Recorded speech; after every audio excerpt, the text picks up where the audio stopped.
sand.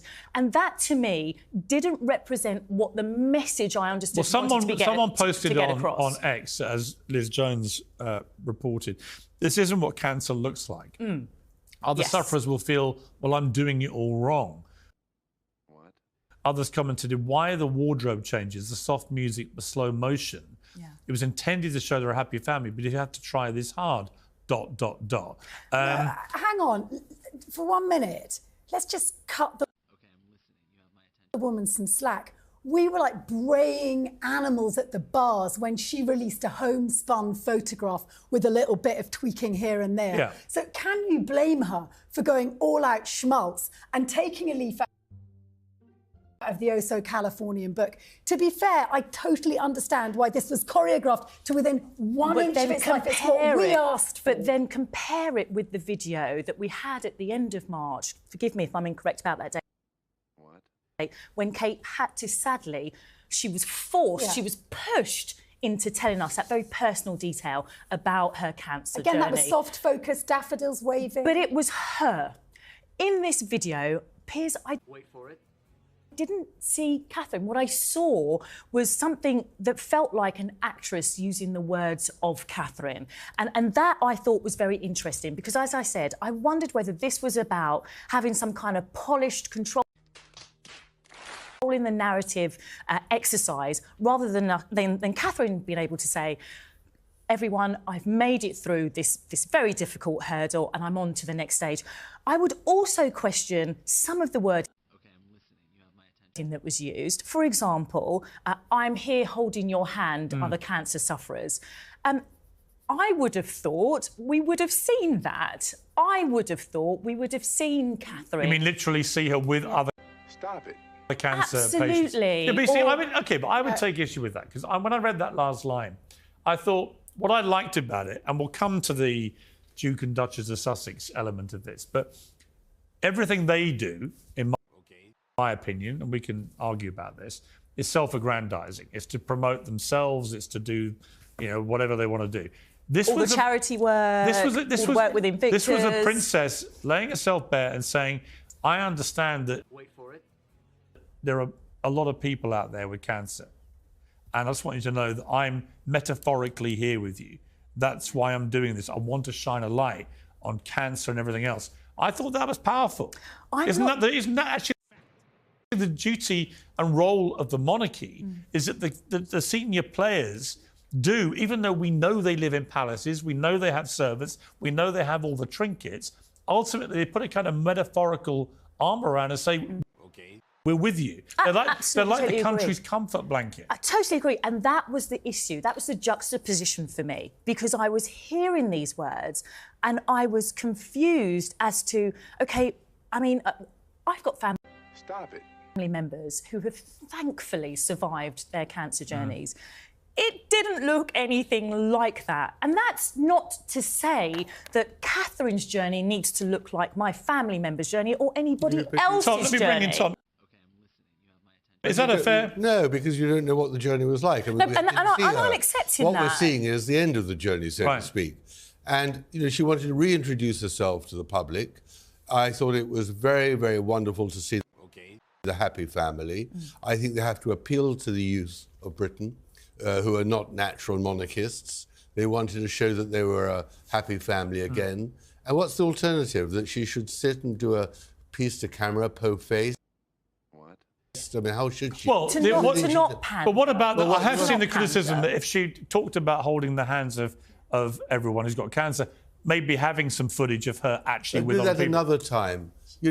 She clearly hasn't got over it. She's got through the chemotherapy. There's a lot more to go. It'll be 5 years before any doctor says you're out of remission. Exactly. Yeah. All she wanted to do was say, I'm back. Last time she did it with the photo, she was criticised. She's criticised whatever she does. That's the terrible thing about this discussion. She can't get it right for some people. But actually... For me, she can only get it right because she is the future of the monarchy. And if that is the way she is advised to reintroduce herself, if that is the way in which, in this beautiful film, schmucky but lovely, that is the way to... Funny enough, I think it was all from her. I just got the real feeling she wasn't advised to do it this way. She decided... Well, she chooses her advisors. Yeah. And her advisors give her what she wants and then translate it into that film. I think that's fine. I think, you know, she has got to imagine, and I think this is right from her point of view, she's got to take the monarchy on to the next stage. She's got to anticipate that there's a whole new 2 generations. And young people, you know, the monarchy is getting slightly less popular, right, as the years go by. It's bombed out recently. Well, it's getting slightly less popular. They are the big stars of this royal family. All the polls show that William and Kate are the top 2 most popular by a mile in this country, and that, you know, the bottom 3, Prince Andrew, Harry, Meghan. I didn't put them. I didn't put them there. They're there because of their behaviour. Well, Stop it. I tried to tell you, you know, you can't kid the public for that long. So if the public are being given one particular piece of information, but let's remind and that particular piece of information is being repeated consistently. Well, I think people get judged on their own actions, actually. Well, if they did get judged on their own actions... Let's come to them in a moment. I want to make a point, though, Tessa, about this. That the King still has cancer. Yeah. We don't know how serious that is. He's been seen out and about. But, you know, you're 75 and you've got cancer. That's pretty serious. So we don't know how long he will be with us. I mean, I hope for a very long period of time. But if, God forbid, you know, he suddenly deteriorated and wasn't with us, William is suddenly propelled to be the king of this country. And Kate will be his queen. And the future of the monarchy, as Tom said, rests on their shoulders. But I actually thought, and I want to go back to the set dressing, timeless England, a forest, the ancient oak. Yeah. This idea of a land that will endure irrespective of who monarchy is. And we see several options. We see young George. Oh, he talks. Oh, he's bright-eyed and bushy-tailed. We see William loving his wife, sickly or otherwise, and Charles is in the background. This is about the future and beyond. What disturbed me slightly, and here there were echoes with American Riviera Orchard, is the way in which the 2 leading female protagonists, Kate and Meghan, are taking us way back when to the 1950s. Meghan with her mixing bowl and flowers, Kate skipping through cornfields, the sort of fecund mother, you know, making a recovery just to be loving and loved, and maybe a little bit of light work. And actually, I don't think that is representative of the standard woman who gets cancer, who's a mother, and who's also having to bushfight on other fronts. And I think I wanted something that spoke to modern women today, and neither of our Meghan or Kate do you want a shot of her in hospital getting the tablet, the chemotherapy tablet? No, but it was very old-fashioned. It wasn't old-fashioned. It wasn't old-fashioned because the Queen would never have done it. It was very modern. I thought it was the most extraordinary advert for Englishness. I did wonder how the late Queen would have responded to the public display of affection. Well, I assumed that this was an Archbold production. And what's the alternative? That she should sit and do a piece to camera, po-faced? At 100 minutes after this major revelation, by pure chance, Netflix, Meghan and Harry decide that is the moment to promote a series that doesn't air until December. They wanted to capitalise on all the publicity around the Kate announcement by saying, boom, by the way, don't forget about us. They're just remorseless, selfish, false, ghastly couple. What do you expect him to do to earn money? Not trade off the institution he trashes. Money. Yes. Kate's cancer video, I know what we'll do. We'll stick out our promo for our Polo series. Wow. It's been a wretched year for Catherine, the Princess of Wales. There was Kate's conspiracy, the botched Mother's Day photograph, months of vicious and unfounded rumours about her marriage, and most seriously of all, of course, she was diagnosed with cancer. But this week, to everyone's great relief, she announced that she's now through chemotherapy and is currently cancer-free. To an end. I cannot tell you what a relief it is to have finally completed my chemotherapy treatment. The last 9 months have been incredibly tough for us as a family. Life as you know it can change in an instant. This time has above all reminded William and me to reflect and be grateful for the simple yet important things in life, which so many of us often take for granted. of simply loving and being loved. Of course, these days we're not allowed to have nice things. Social media critics and some commentators called it contrived, a cringe fest, and perhaps the most damning critique of all, like something Harry and Meghan would do. As you might imagine, I disagree. In a late entry for the most tasteless and despicable deed of the summer, Harry and Meghan released an advertisement for their new documentary about polo, the world's most elite sport, just 90 minutes after Kate's announcement. Well, joining me now to discuss all this is royal historian Tessa Dunlop, lawyer and commentator Paula Rowan-Adrian, and author of Revenge, Meghan, Harry and the War Between the Windsors, Tom Bow. Well, welcome to all of you. First of all, I've seen you all since the end of the long, hot summer. Tom, let me start with you, because it was an extraordinary way to make a statement. I've never seen anything quite like it from a member of the royal family, where we had this 3-minute, highly produced, movie-quality film. But at the heart of it, as I wrote in The Sun, was a princess laying herself open and saying, I've realised what is really important in life is loving and being loved. And the film certainly showed that with her husband, and her kids. But what did you make of it? Well, it was very gushing and it was beautifully made and it was unique in the sense we'd never seen anything like that before for the British royal family. But I think the public mood towards Catherine is so beneficent. Everyone loves her and wants her to survive and prosper and be the future queen, that if that is the way she wants to reintroduce herself, everything is forgiven. And I thought there was nothing nasty about it, there was nothing over the top, it was just, stop it.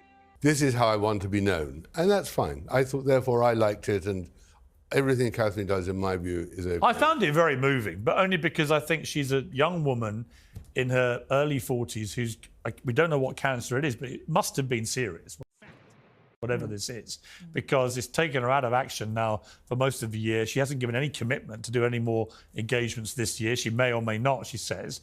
And, you know, I know somebody at the moment with terminal cancer, and we all know people who've been touched by cancer. It is an appalling thing when it's someone you know going through this, both physically but also mentally and emotionally for everyone.